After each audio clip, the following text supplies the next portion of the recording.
Bismillahirrahmanirrahim. Assalamualaikum warahmatullahi wabarakatuh.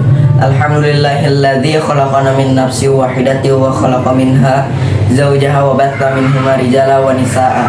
Asyhadu an la ilaha illallah wahdahu la syarikalah wa asyhadu anna Muhammadan abduhu wa rasuluh. La nabiyya wa la rasula ba'da. Para penonton yang berbahagia, bertemu lagi bersama saya Megi Maulana Al-Ghifari di acara Kultum ini. Pertama-tama, marilah kita panjatkan puji serta syukur kepada Allah Subhanahu wa Ta'ala yang telah mempertemukan kita kembali di acara Kultum ini. Salawat serta salam tak lupa kita curah limpahkan kepada Habibana wa Nabiyana wa Rasulana wa Maulana Muhammad Sallallahu Alaihi Wasallam yang telah mengajarkan kita dari zaman kegelapan jahiliyah sampai sekarang zaman yang terang benderang dengan cahaya Islam.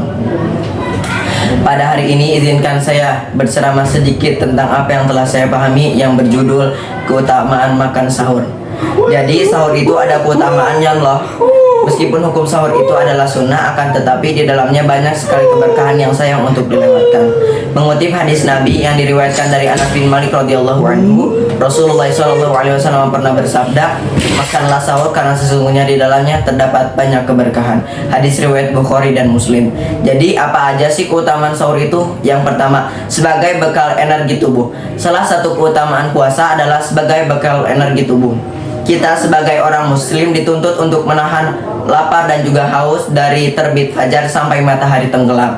Nah, fungsi sebagai bekal energi tubuh itu adalah agar kita nanti misalkan jam 12 siang kita tidak lemas, jam 2 siang kita tidak lemas.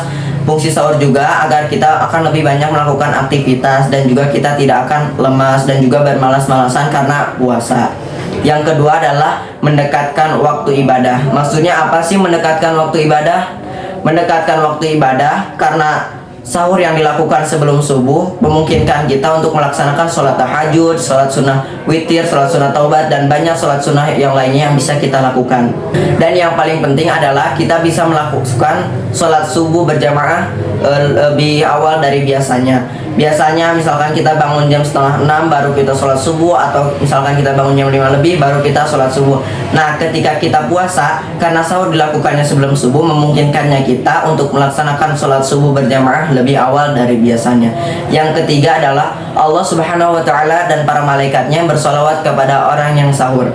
Diriwayatkan dari Abu Sa'id Al-Khudri radhiyallahu anhu, Rasulullah SAW pernah bersabda, sahur itu makanan yang berkah, maka dari itu kalian jangan sampai melewatkannya walaupun hanya dengan seteguk air, karena Allah Subhanahu wa Ta'ala dan para malaikatnya bersolawat kepada orang yang sahur.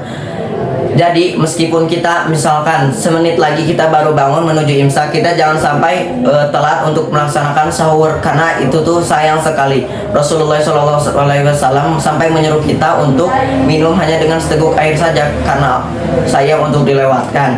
Yang keempat adalah mengandung banyak keberkahan. Keberkahan ini terletak pada sahur yang kita lakukan. Karena sahur yang kita lakukan, kita akan lebih banyak beraktivitas dan kita tidak akan lemah dan lesu. Maka dari itu kita jangan sampai meninggalkan sahur. Yang terakhir atau yang kelima adalah menjadi pembeda dengan umat terdahulu. Diriwayatkan dari Amr bin As radhiyallahu anhu, Rasulullah SAW pernah bersabda, perbedaan puasa kita dan puasa ahli kitab. Maksud ahli kitab di sini adalah orang Yahudi dan juga Nasrani adalah sahur. Jadi ternyata orang Yahudi dan juga Nasrani juga mereka itu berpuasa, akan tetapi bedanya dengan puasa umat muslim adalah sahur.